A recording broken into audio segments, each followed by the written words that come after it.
Alright, hello. This is likely going to be my first actual videos that I record my voice in.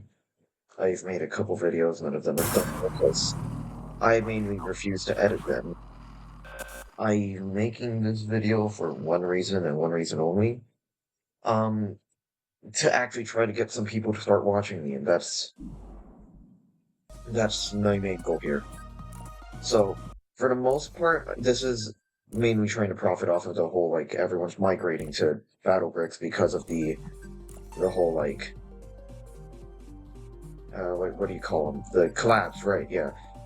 So this video serves as a actual functional guide, in my opinion, for those of you who have played this game before and are going like, "Oh, what does this guy know?" My current farthest status is I am stuck on 3-star blackmail, which is 2 more to chapter 3.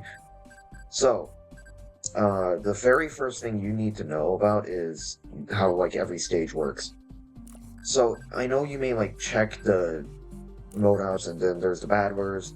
Usually these stats are going to be accurate down here, but not in the almanac because these are base stats.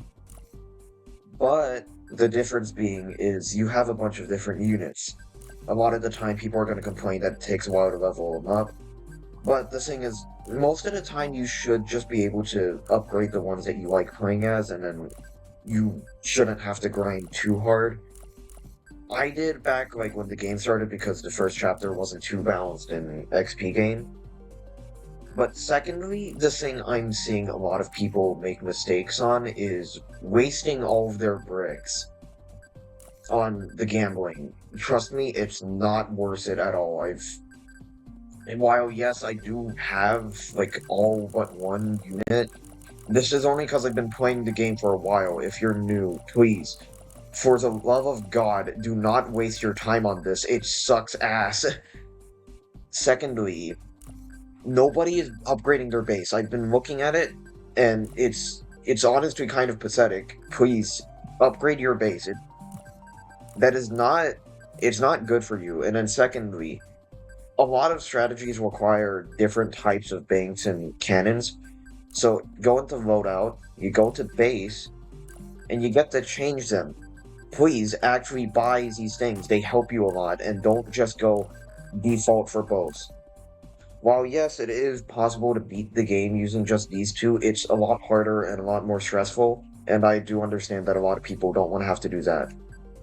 Like, every bank does something different, and assuming a lot of you are going to be playing just up to chapter 4, it does mean that you will not have access to Liberty, which is objectively good. If you're going to be only playing the base chapters, no sub-chapters, you can only get Default, Gatling, Slammer, and Treasure and Absorber by the time you reach chapter 4. As for banks, I think the most you're going to be able to get is just these 4. I'm fairly certain, because you need these 2 from sub-chapters. I forgot where you get this from. I think you get all 4 of those banks from chapter 1. Let me just double check here. Because in here, I don't... Oh, crap, I forgot what you get from here. But yeah, to sum it up, yeah, no, you get that one from here. You get Detonator from chapter 1. So, assuming you all are going to be playing just base chapters, these four are going to be your only banks for the entire game. So I reckon each of them cost like around like 100 to 200 bricks. Those bricks are important, and it's better to spend them on either special units or the banks. I don't recommend going gacha right away because, you know, it's in the name. It's gacha, you're going to be getting a lot of duplicates because, trust me, the game loves to hate you. You're going to be hearing me stutter a lot because I'm not used to recording something that I'm going to actually be uploading, so this is a first for me. Anyways, Default is all reliable. It'll likely help you win, like, basically everything, but you gotta actually know how to play the game, and based on the fact a lot of you aren't gonna take the time to learn that, yeah. Secondly, investment. This one is when you have to start actually strategizing, because At first, it has a very slow income rate, but you actually have to be upgrading it because it has extra levels, which makes it much faster than default or even powerhouse. Powerhouse serves as it's your early game friend. If you only are struggling on early game and not late and middle game or mid game, this is your best friend. It has high income across all of the levels, but it does slightly lower your unit. It makes your unit cooldown slightly longer. So if you don't know how to play around that, I'd recommend usually running like high health or tanky units that can last a while. But it still doesn't hurt to run meat shields because they may come out a tad bit slower. You still need those guys to tank for your units. And finally, Detonator, what it does is it increases bounty from enemies, but it also gives you a lifetime. But as long as you can micromanage, it should be fine. Do not upgrade it on its own. Its base income is abysmal. So I recommend only upgrading this whenever you start hearing it making warning beeps. As for cannons, you should be able to get all of them except for Recoil and Liberty, because you're only going to be playing up to Chapter 4 and then likely leaving the game. Default is by far the worst cannon. All it does is it does like a burst of damage and that's it. This description is not accurate. The gets the job done is a lie. If anything, you should probably run Gatling instead. What it does is it's just a lot more damage. It's just don't use it against armored enemies. Assuming a lot of you have beaten Chapter 1 by now, armor is this little blue stat here. What it does is it does a flat reduction of damage to a minimum of 1 if the damage is low enough. Like, for example, you see how it says 80, right? Since my cannon can do 80 damage per bullet, and Doombringer has 40 armor, what it does is it reduces it by 40, meaning I'm only doing like 40 damage per bullet.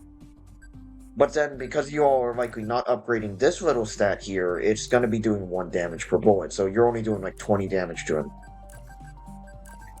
And then you have Slammer. What it does is it increases your base health, because trust me, some strategies do require you to tank with your base early game.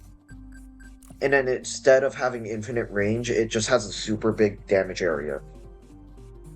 And then finally, the last 2 cannons are very niche, in my opinion, is Treasure and Absorber. You're going to be using Absorber, like, basically at nowhere. There's only, like, I've seen, like, only 2 strategies work, and one of them is speedrun strat, so don't use it. What Absorber does is it basically spawns in a wall whenever you fire it at the closest enemy. And essentially, it's just going to soak up damage until it dies or decays. Treasure, it's simple, it just gives you a bunch of cash on use. So, depending on how you want to play, I'd recommend running either Treasure or Gatling. Gatling if you want to rush, Treasure if you're playing long game, but you also know how to defend your base. If you can't do either of these, I'd recommend just running Slammer, because your base is going to be taking a lot of hits. Now, the second biggest problem I see a lot of people doing is they're not using special battlers, they're only relying on normal and gotchas and some specials. Now, special battlers are some of like the most important battlers you can have in the game. Such as, like, Speed Battler is known as like one of the most reliable units from even the earliest stages of the game, as once again, it's a fast, low cooldown meat shield, meaning it can actually defend your front line if you send them out. While not all of them have their uses like this guy, they do usually have a place in multiple strategies. Grenade is a backline killer while having good ranged damage. Its alt form is a somewhat less effective version, but it does apply burn, meaning it's useful in multiple strategies. And then...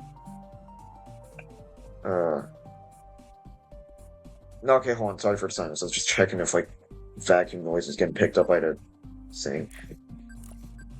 And then third of all is the little units. Ignores this guy, because trust me, you're not getting him if you're not planning on playing the game.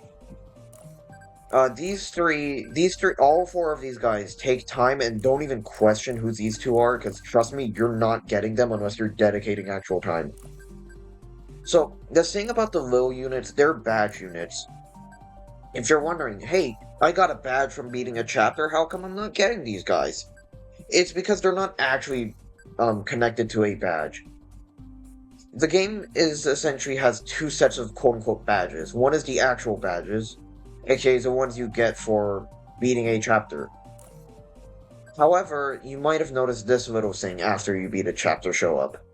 What does it do? It activates Star difficulty. If you're wondering what that does, all it really does is increase the magnification percent. You see how it went up from, you see how it's 100% here, right? He has 50 health. 2-star, it's 150, and now he has 75 health.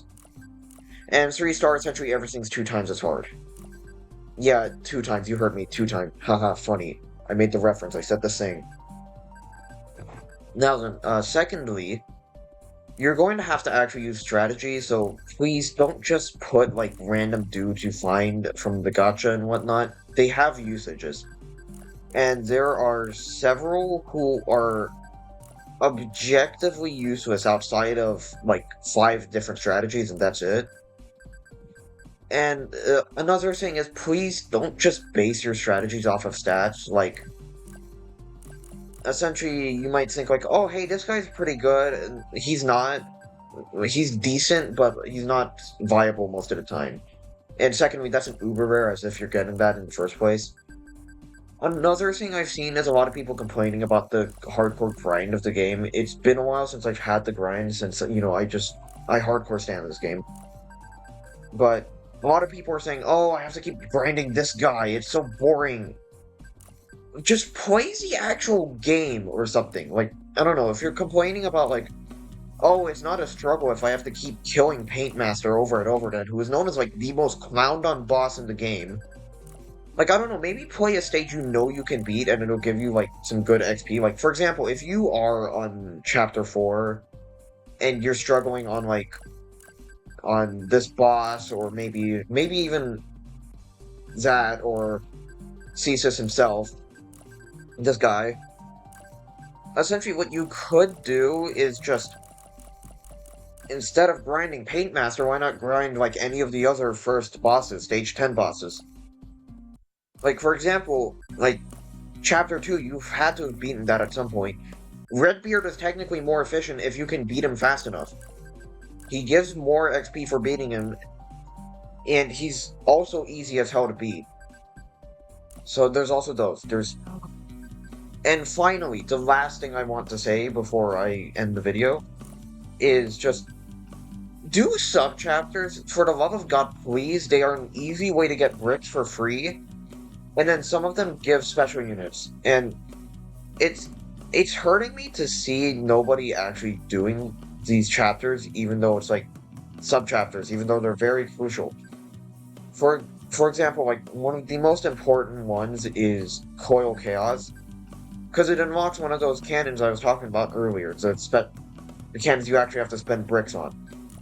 Said cannon is the recoil cannon, which, if you're struggling on Cesis, it's one of the best cannons to use on him, because it actually can stun him when he's going quote-unquote nuts.